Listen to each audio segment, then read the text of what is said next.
Hi everyone, welcome to my channel. Before we begin this aviation-focused journey, I'd like to introduce myself. My name is Justine, a corporate worker with a deep passion for aviation. Beyond aircraft, I enjoy exploring different routes, documenting airports, and creating short layover diaries from my travels. I prefer to keep things simple, focusing on the experience of flying and the stories behind each journey. If these are kinds of videos you enjoy, feel free to subscribe and join me on the future adventures. Thank you for watching and let's get started. Welcome to another episode of Philippine Airport series. Today, we will be exploring the gateway to Negros Oriental, Dumaguete, Sibulan Airport. Dumaguete is located approximately 400 miles south of Manila.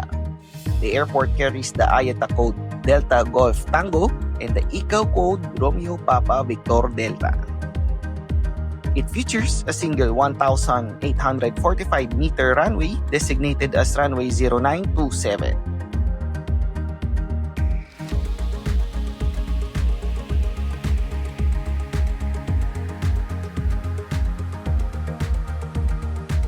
The airport has a turning pad, 2 taxiways, a single-story terminal building, an aviation school, a fire station, and an air traffic control tower. Dumaguete Sibulan Airport is located approximately 1.9 miles from the center of Dumaguete City. Historically, the airport was constructed in 1938 under the Philippine government with supervision and guidance from the United States Army Air Corps and was completed in 1939. Following the Second World War, Philippine Airlines connected Dumaguete with non-stop services to Cebu and Dipolo. By the early 1960s, flights serving Dumaguete also included stops in Bacolod. During this period, the airline operated aircraft such as the Douglas DC-3, Vickers Viscount, and Fokker 27. Based on available timetables, direct flights between Manila and Dumaguete were already being offered by 1968. Although unverified, Philippine Airlines is also believed to have operated its BAC 111 aircraft to Dumaguete started during the 1970s. In 2017, Dumaguete Airport began accommodating nighttime flight operations. Landings at Dumaguete Airport are typically made on runway 27. Among the airports I have visited, I find Dumaguete's approach to be one of the most memorable as part of the runway extends into the water. Although this is already my 4th visit to Dumaguete, it is the first time that I have been able to witness and properly document this approach. So sit back, relax, and enjoy the landing sequence into Dumaguete Sibulan Airport.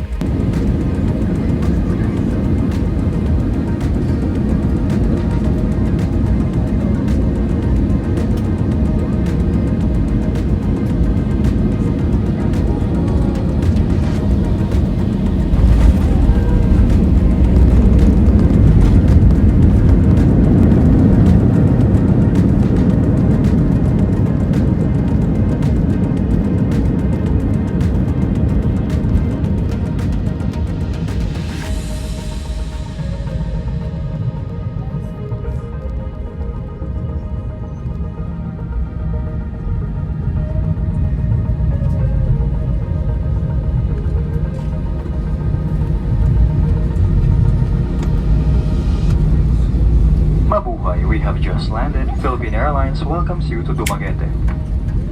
The local time for your convenience is 45 minutes past the hour of 2 in the afternoon, and the day today is the 4th of July 2026 on Saturday. Remain seated with your seatbelt securely fastened until the seatbelt sign is switched off. For an orderly manner of disembarkation, passengers must remain seated and await instructions before deplaning. We shall commence passenger deplaning as soon as we receive clearance to do so. May we remind you to take precautions in opening the overhead stowage bins to retrieve your items, as these may have shifted during the flight. Passengers who need assistance, such as wheelchair, please deplane last. Our cabin crew and ground staff will be happy to assist you. On behalf of Captain Flores, assisted by First Officer Gamboa, alongside cabin crews Ali, Creme, Ryan, and this is Don, your senior cabin crew, we thank you for flying with Philippine Airlines, the heart of the Filipino. Mabuhay at maraming salamat po. Welcome to Dumaguete. Good afternoon.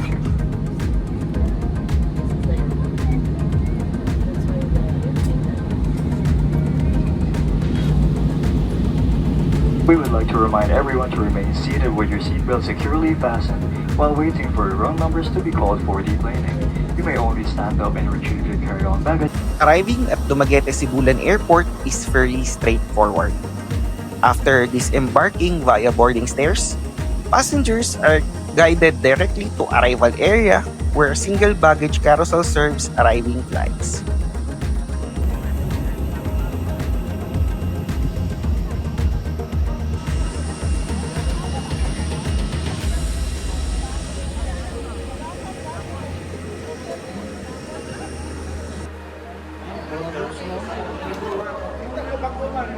Once outside the terminal, you'll find several tricycles and tuk-tuks available, offering a convenient way to reach Dumaguete City and nearby destinations. Due to its close proximity to the city and its open approach over the sea, Dumaguete Airport can also be an enjoyable place for aviation enthusiasts. Despite the relatively limited number of daily flights, aircraft arrivals and departures can be seen from several locations in the city. One of the more accessible spots is Dumaguete Boulevard, where aircraft can occasionally be seen approaching the runway. Here, a Cebu Pacific Airbus A320 arrives from Manila.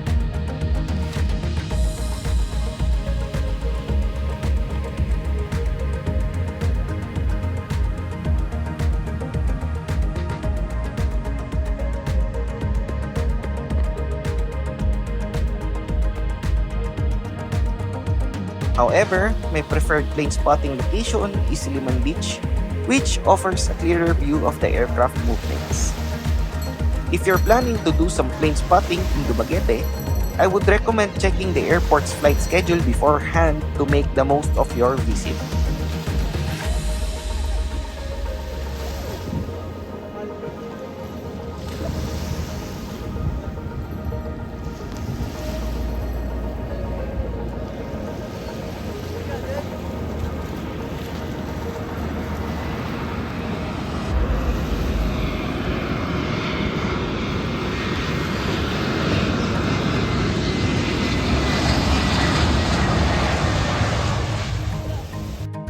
Outside the terminal, you'll find an open parking area as well as small restaurants serving coffee and local meals at reasonable prices.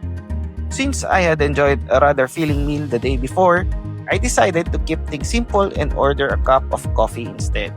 One detail I particularly enjoyed was hearing the airport announcement from outside the terminal. Combined with the airport's traditional architecture and relaxed atmosphere, it gave the place a nostalgic charm that felt reminiscent of Philippine airports from the 1990s and early 2000s. It is a simple airport but one of the retains a unique character of its own. The arrival flight time is 65 Manila. Pacific Western flight time is 66 bound for Manila.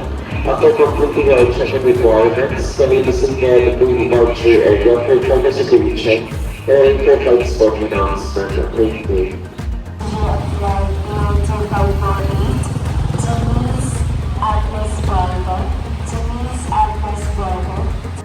Departing from Dumaguete Sibulan Airport is also straightforward experience. There's no initial X-ray screening after entering the terminal building. Once inside, passengers are greeted by the check-in counters of Philippine Airlines and Cebu Pacific. One detail that caught my attention was the Cebu Pacific check-in counter. It still retains the classic window counter design commonly seen in the Philippine airports from decades ago. As I mentioned earlier, despite the upgrades that have taken place over the years, traces of the airport's history can still be seen throughout the terminal. Looking up, you can still appreciate the distinctive ceiling design, which reflects the airport's older architectural style. On the opposite side of the departure hall, passengers will find several souvenir stalls selling local products and delicacies.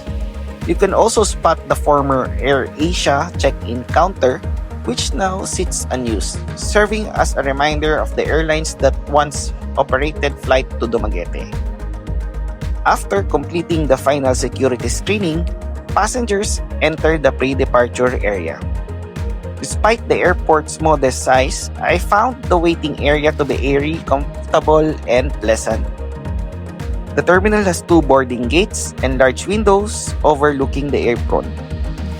With a little patience and a good viewing angle, passengers can observe aircraft arrivals, departures, and various ground operations taking place outside. The toilets are also clean and well maintained.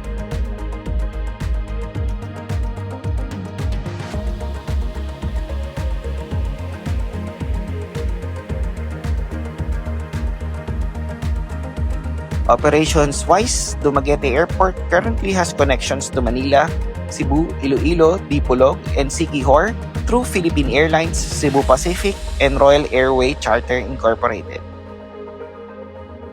Based on my observations and the size of the apron, I believe the airport can accommodate up to 3 aircraft simultaneously, with the possibility of handling 4 under certain conditions. However, during my visits, I have most commonly seen 2 aircraft on the ground at the same time. One aspect of aviation that I always enjoy watching is the teamwork behind every flight. From the moment an aircraft arrives until its next departure, countless tasks happen behind the scenes to ensure safe and efficient operations. I would like to commend the ground personnel who continue to perform their duties day after day, regardless of the weather or time of day.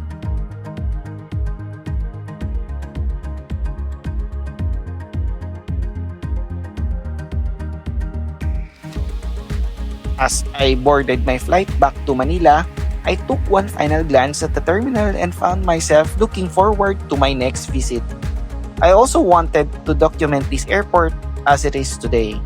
With plans for a new airport in Bacong currently being discussed for the future, this video may one day serve as a reminder of what Dumaguete Sibulan Airport looked and felt like during this period of its history.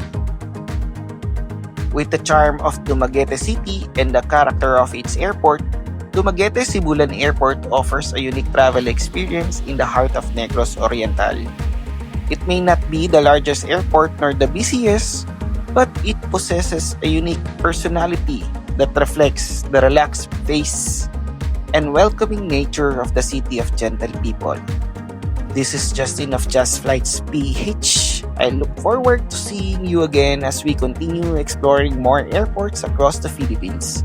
Until then, safe travels and see you on the next journey.